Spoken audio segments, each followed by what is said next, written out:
Hey guys. Hey family. Thank you so much for following the campaign Miracles for Micah. Yes. We could not be more appreciative of all the help and love and support. We thank you. Absolutely. Sincerely. Yeah, Micah will be in the Nicu for a while, but that means that we all get to band together and be a whole family as we support him, as we lean on each other. Yeah. We hope that you never have to have a child placed in the Nicu, but what we all know is life is hard for everyone at some point. We're all fighting for something. We're all on a journey trying to get to somewhere. Yeah. And so we pray that we can all just connect our faith and just join together and survive together, y'all. Want to pause and thank everyone who gave monetarily to this campaign. Micah gets to stay in the NICU because of you. Absolutely. We get to visit Micah because of you. We live an hour away from the hospital. 1 hour going, 1 hour back. But he is in the best hospital. He's in the best that hospital. He could be in for this situation. Yeah, so thank you for, even if it was $1, we thank you guys. And thank you for your prayers. Thank you for your messages. We've read them. Thank you so much. We just want to just show gratitude before we go into the journey. So don't click away. We really want to share how we got here, how Micah got in the NICU. We want to introduce you to our little friends Yeah, here. we got friends here. Yes, I don't want y'all to be like, why are y'all holding those bears? They mean something. It's to not us. a memorial. It's not a memorial. It is not a memorial. No, it is not. But one of the nurses gave this to Micah, and it's like a microwavable. Well, not microwave. You can't put it in the microwave, but it's like like a weighted blanket kind of. Yes. Yeah. So it's heavy, and you do put it in the microwave so it can heat up, and you just keep it near the baby. It's the cutest thing in the world. So he has a fancy bear. He But does. she gave me these. First of all, I stayed in the hospital for a really long time. And right before we had to take him out of the belly, or the womb, she came in and just surprised us with this and a note, and it was just amazing. We've had so many amazing nurses during our stay. So, but yeah, that's that. And this is another little friend here. So when we first got to the hospital, Tara, getting into the story before we get into the story. Right. His heartbeat kept declining or decelerating, as they say for short. And one of the doctors came in and put the heartbeat inside of the little bear here, and you can press it and hear Micah's heartbeat. So this is the cutest thing. Yeah, and this plant here, my sister Danny gave it to me to make our room feel more, relaxed. And I know this sounds so simple, but when you're in a hospital, first of all, I've had like 4 or 5 rooms since I've been here. That's how intense this journey has been. So every room we came into, we would just set the plant up. Y'all know we love decor. We love a good space, okay? Absolutely. So we were able to set those spaces up, but we'll dive into the journey for Micah, and tell y'all a little bit more of how we got here. So we found out we were pregnant in July, shortly after we moved to Houston, Texas. And it was a surprise. I don't think we tried to get pregnant. No. I mean, you do what you do to get pregnant, but we weren't trying. We weren't thinking like, okay, we're gonna be pregnant. We weren't thinking that. Right. It just kind of happened. Absolutely. So I was sleepy. I was like, surely I can't be pregnant. Took a pregnancy test. Wham, bam, thank you, ma'am. Knocked up. Okay. And so the difficult part about even the beginning of this journey is when we moved, I moved jobs. My job that I held previously, I couldn't remain remote from a different state. So I loved my job. Shout out to my city year family. But I had to leave that job. But the crazy thing is, we decided to sign our family up for insurance through my job. And so, y'all, my resume is really, really dope. So I was like, I'll be able to find a job really soon, right? So we both thought. Right, Surely. And we had been job searching for a while, and I had made it to final rounds for some really dope jobs. So I was just like, whatever. We'll solidify the job when we get there. So this is all making. I hope this makes sense in a second. We didn't have insurance when we found out we were pregnant. Here's the issue with that. Most people don't go to the doctor until their 8th week. I have to typically go to the doctor within 3 days of finding out that I'm pregnant because I had a progesterone deficiency. My body didn't make enough, and you need progesterone to make sure your placenta stays intact and grows and does what it needs to do. And so, yeah, we didn't have insurance, and we instantly had to go on a faith journey. Now, before you ask me why you didn't sign up for Medicaid, blah blah blah blah blah, yeah, try. We did. We tried, and they denied us. And so this is where our insurance kicks in. So I didn't realize I did a job change, right? So whenever you change jobs, it's not necessarily under the guideline. Well, for the company I work for, it's not under the guidelines that this is a new job, you're just doing a transfer. So I didn't realize that I could get insurance because open enrollment is until November, right? Mm-hmm. So I feel like your managers even told you couldn't. Yeah, I asked. Yeah. And they told me I couldn't. Right. And so not HR, the managers. Right. I want to make that clear. I should have just called HR. Yeah. So we're trying all these things, and then eventually my our second mom, Miss Bernice, I know she's gonna watch this, and she's gonna call me afterwards. Yeah. She's like a mom to us, but she got us together real quick and was like, y'all can do this, and this. I'm sorry, I didn't mean to. So I follow what she said, that we can follow a life-changing event, which allowed us to get insurance, and so we did end up going to the doctor by insurance. Yeah, absolutely. So before we go to the doctor, I do want to talk about the first miracle. The miracle is that Micah, we didn't miscarry. We have miscarried every child without progesterone, and Micah, he just stayed alive in there. Yeah. And I did a few things. I did adjust my diet. I went raw vegan. If y'all don't know what raw vegan is, you don't even cook your food. So I ate fruit and vegetables, and I did it as long as I could. And the reason for that was the research that she did. The raw vegan diet resets your body and it resets your hormones. So because we couldn't get access to progesterone right away. Right. The best thing we knew how to do is just be completely healthy. Absolutely. So it was hard as heck. But our that's the first miracle that happened with Micah. He stayed, and I didn't have an ounce of progesterone. So it was a rough journey. We'll share a little bit of what that looked like. I did film a little bit during that time. I don't know why, but I guess God knew. I don't know, that we would share our story one day. But fast forward to us getting insurance. We were about 15 weeks into the journey, and we finally found a doctor. Everything was cool. They checked on Micah, and which was a blessing in itself because they couldn't take us right away. We had to wait until they had an opening. And by the time we had an opening, I forgot about this. So I think I ended up making the appointment because she tried to, and somebody like one of the receptionists gave her a hard time. She's like, well, we really don't, accept clients up until a certain week. I'm like, ma'am, in my mind, I'm like, okay, let me call because y'all, Joseph gets it done, okay? You know how they say in a relationship you have a timid one and you have the one who gets it done. Yeah, it's Joseph. No, it's not. And they didn't tell her no. Yeah, they just said we'll see what we can do. Yeah. And they made her feel bad that she hadn't been to the doctor sooner. But we couldn't. Let me stop and recognize insurance. People without insurance, they matter, and issues are real. And having insurance is a privilege, right? So I'm sorry, I'm passionate about that. Sorry. Yeah. So you go on. So yes, we go and check on Micah.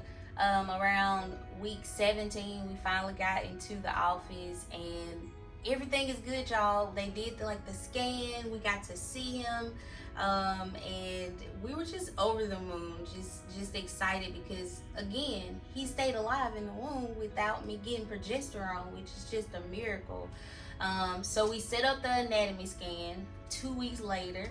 And I think for any woman, you know that when you get your anatomy scan, it's a little nerve-wracking, right? And so actually I had a growth scan the day before my anatomy scan, just normal routine pregnancy stuff. So during the growth scan, they realized he was a little bit smaller than what they would like him to be, but it wasn't concerning. And so they sent me to the high-risk doctor to get the anatomy scan due to all of the previous miscarriages we had. So they were just like, let me be safe. My doctor's amazing, because this is actually the game changer, and this is probably why Micah is still alive. So I went to the high risk doctor, and the anatomy scan was supposed to take about 45 minutes, right? Joseph couldn't go because they don't allow kids in the clinic, and he had to stay back with the kids. So I'm sitting there, they're scanning me, and what was supposed to take 45 minutes ended up taking an hour and 30 minutes. And I noticed they spent a lot of time on his little brain and his heart. We found out it was a he, right? Yeah. So if you didn't know, we while we were trying to get pregnant, that was the first prophecy we got, that Micah would end up being a boy, that, you know, we would get our promised son. So I don't know. So anyway, I just wanted to stop and say that. So they're scanning him for a long time. And you know, when you're a mom, you just know when something is wrong. Yeah. And so I was like what's about to happen? So I instantly started praying. Long story short, they finish scanning me. The doctor comes in, and the first thing she says is he's 100% okay. He has everything he needs, 5 fingers, 5 toes, or 10. Sorry. And they begin to scan my placenta, and she begins to go into details about my placenta, and she basically says you have an abnormal placenta. I don't know what's wrong with it, but it looks funny. I've never seen anything that looks like it. And so she starts to run down about how if it looks this way, she's never seen anything look like mine, let me say that, but if she's seen anything something remotely close, right, remotely close, the only thing she could describe it as, sorry y'all, this is really difficult. She started to tell me about how I could possibly have a few diseases, and how Micah could possibly have Down syndrome. And she just kind of walked through the process of what typically happens based on what she was seeing. So that's when life changed for us, and we spent a couple of weeks doing testing for me to make sure I didn't have autoimmune diseases. Which is mentally taxing in itself, because when you do those testings, you don't get them back right away. No. You have to wait. Right.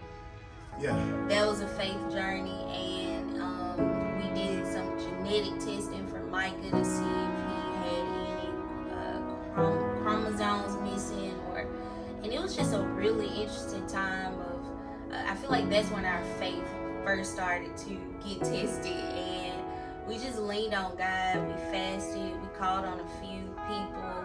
We didn't share with many people just because it was just difficult, right? And so we called on God, and fast forward, by the time I saw the fetal surgeon and they scanned me in detail, they didn't find anything wrong with the placenta. And we just rejoiced, because it was like, wow. So that was anything genetically wrong with Micah. Right, that they could track. Micah, he was completely fine. Mm-hmm.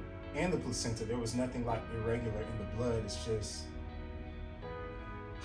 the way it was formed. And it's so hard to even talk about it, because there aren't any answers to this day. Like, yeah. So. Yeah. So the verdict ended up being that my placenta was shaped like a baseball. And it's supposed to be flat like a steak, or, you know, a piece of meat. Yeah, a piece of liver or something. Yeah. So we rejoiced, and at this point it's like the end of October, and so the fetal surgeon ends up telling me, you're gonna have to get scanned monthly just to make sure, you know, we're keeping a watch on you and your baby, but everything should be fine. So we're like, okay. we get to plan in the normal baby shower. We're gonna do it this month. We're gonna do a maternity photo We haven't shoot. even done a gender reveal. Yeah, we plan on doing like a gender reveal. Like, I don't know. We're just thinking it's gonna be normal. So, fast forward to the week of Thanksgiving, I ended up going back to the high risk doctor the day before Thanksgiving for what I thought would just be, oh, we're just gonna scan him. I know he may still be a little small, but I was eating right. I had been fasting, not raw vegan, but I was eating majority vegan food and drinking my water, making sure I was doing everything that I could do to make sure he was growing. So I go to the appointment. Again, Joseph is with the girls. He's not with me. And Faith got tested a little bit more. So they scanned me. And I noticed the doctor sent me in this consulting room. So because I worked in medicine for a small period of time before I started my career, I knew that me going in that room meant I was about to have a really important conversation. And so my high risk doctor, first of all, I have two, or I had two, and they were angels, but one of them sat down with me and basically told me that what they had saw in the scan, what they saw in the scan was absent end diastolic flow, meaning that you have the placenta, you have the umbilical cord, and within that, a part of the cord showed that Micah wasn't getting adequate nutrition and oxygen. And it's concerning, it's something they have to watch, but it wasn't necessarily life-threatening in the moment. And so what they told us is we have to make a decision about when we would deliver, that the chances of him making it to 40 weeks was like slim to none. And so the doctor began to explain this is why a lot of people experience stillborns. You know, we've all heard of a story where you wake up and you realize that your baby isn't moving anymore. And so she was like, this is what happens, but a lot of doctors don't have the equipment to catch it, don't have the experience to know what it looks like. And so, you know, we were filled with gratitude because it was like, you know, God, you caught this thing early, but then it was like, we have to decide when he's gonna come. And I think I want to stop and put emphasis on the magnitude of how unknown these things are. Like, even the doctor was like, there's no right answer. You could do it now, you could do it at 30 weeks, but just know as long as he's in the womb, there's a risk of him being a stillborn. And so we spent the next couple of days, she told me I could go talk to my partner, my husband, to see, you know, what we decided. We could come back on Monday. And so we spent Thanksgiving just praying and just trying to figure out what we would do. And I think what we decided was we're going to keep him in for as long as possible. And we just want to get scanned. We want to go to the doctor often to check on him. And so fast forward to Monday, right after Thanksgiving, we went I didn't know I would get scanned, but we went in to tell the doctor our decision. And they scanned me before, just to be on the safe side. And so what they end up seeing was not absent flow, but they saw reverse flow. Yeah, which is another issue that's like, it just should not happen. Right. And so what was happening was Micah was sending blood back to me, and that is a no-no, right? And so the doctor pulled us in that little room again. And Joseph was with me at that time because we wanted to talk to the doctor together. The girls were with us, and she basically was like, you're going to have to get admitted in the hospital, and we're going to have to keep watch on you for 48 hours. And so I'm like, what? We got to do what? So within minutes, life changed again, and our faith was tested again. Sorry, I'm trying to keep it together, y'all.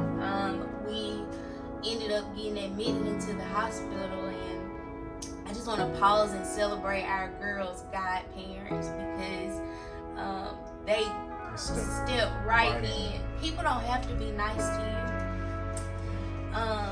You can tell this side. I'm gonna get myself together. So, yeah, they just stepped right in. Like they didn't miss a beat. We were able to focus on Tara's health and the baby's health, and it was just a blessing. Words can't even describe how thankful we are for them. So. Yeah, they stepped right in. Their godmom jumped on a flight and flew here, and dropped everything. Yeah. And by 9 a.m. she was here with our girls. I hope I don't lose a lash. But yeah, so we spent the next 48 hours getting steroids and getting monitored. And I had to be on continuous monitoring. They gave me bathroom privileges. It felt like prison. But you do anything to make sure your kid is okay. And so Micah did so good, y'all. His heart rate stayed up, and the steroids started working. And by Wednesday, they took me off a few of the meds that I was on. They scanned me again on Thursday, and they told me that the steroids were working and the reverse flow stopped. So that's another miracle. Micah is he has miracles. Just what's that song? Million little. I don't sing. Joseph sings. But that's what I feel like this journey has been like. The reverse flow stopped. There was still some absent flow, but we could deal with that, right? And so then they informed us that I would be at the hospital until Michael was born. So we started to rearrange life with our girls, and we were like, okay, this grandparent could come here. The godparents can keep them there. And so we kind of just set our life up knowing that at the time, for the next few months, I would be in the hospital. But we were okay because we had already seen so many miracles. And so fast forward to that Saturday, we had been in the hospital for almost a week. Joseph went to work, and one of my sisters came to sit with me while he was at work. And so Joseph came home, because that was home for me, came to the hospital yeah, to sit with me while to come back from work. I'm sorry, y'all, this is probably the most difficult part of the story. And so I'm getting monitored. Of course, they took me off continuous monitoring, but to make sure he's okay and alive and well, I would get monitored 3 times a day. And so I just so happened to get monitored, and I'm so thankful that I was getting monitored at the time, because if I wasn't, I don't know if this story would have been another way. But so I'm getting monitored, and I can hear his heartbeat on the monitor, and it started declining. And so if you've been pregnant before, or even in the room with someone who has given birth, the heart rate for a baby is like twice as fast as ours, and a safe range for the heartbeat is 120 beats to 180 beats. That's where they want to. Is it 180 or 160? I feel like it's like 160. Okay. So they want to keep it in that range. So I look over at the monitor, and Micah's heartbeat is like at 70. And so a nurse comes in, and she was like, hold on. So because he's so small, it was also really hard to find him. So then they couldn't find his heartbeat. And so before we knew it, they had called like a code blue, and the whole hospital on the floor was just in the room, and it was like TV. Y'all, I'm obsessed with watching like health shows. It felt like freaking TV. So they were just like flipping me all over the bed, and I'll go into more details about this story in particular, but they ended up finding his heartbeat, and I had to go back on continuous monitoring. And so by 5 a.m., they had decided to just move me to labor and delivery because his heart had declined again. And it's just the scariest moment to hear your child's heartbeat like slow down. So the reason that his heart kept decelerating isn't because there's something wrong with his heart. Yeah. Micah is fine. Micah is so fine. It was It was the placenta that wasn't providing enough nutrients and enough oxygen to his brain, so that's why. I mean, he was fighting with everything he had in him. Yeah. So that little dumb placenta. So they decided to move me to labor and delivery for a little while, just because at that point, these are the times where if you've ever been a mom and you were waiting to deliver vaginally, if they hear the heartbeat go down this low, they rush you to get a C-section because it's so dangerous. But little Micah, y'all, his heart rate would go down and then pop back up super strong, which is not typical. If it starts going down, a lot of babies just stay down. My little fighter, it's almost like he was just like, oh no, and it would just pop up and it would go from 70 to like 150 in a matter of seconds. And for the next few days, we spent time in the L&D room, and it was so traumatic because it was like time after time of hearing his heart do that and pop back up. But also, going back to the story, the doctors were trying to keep him in for so long because the last scan that I had, he was under a pound, 455 grams. And so, to make it simple, NICUs are equipped for small babies, but you can only make a tube so small, right? And so they just wanted to keep him in. Every day counted. And so we got down to the day he was born. We were still trying to keep him in, but his heart rate declined so much that day. The doctor came in and was just like, we don't know how safe it is to keep him in at this point. And so we had to make another rough decision of keeping him in or taking him out. And so we prayed. We called on a few people that like just have been with us through the journey, and we felt the peace of God like none other. We knew God would have him. And so, you know, there's sometimes in your faith journey where you just don't have the answer, and you can either choose to be upset, you can choose to be bitter, or you can just choose to trust God. And so that's what this has been, y'all. Yeah. We just chose to trust God. This is where we are. So our brother and our sister were with us, thank God, and we like held hands, we prayed. Our pastors called us and prayed. And there were a few other friends that stepped in to be with our kids as well, as along with the godparents.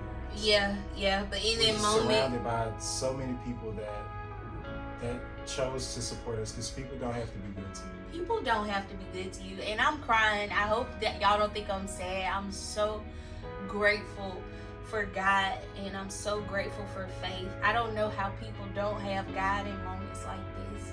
God is so good. He's so faithful. And it's the only thing that held us down in that moment. And so we went to go have the C-section.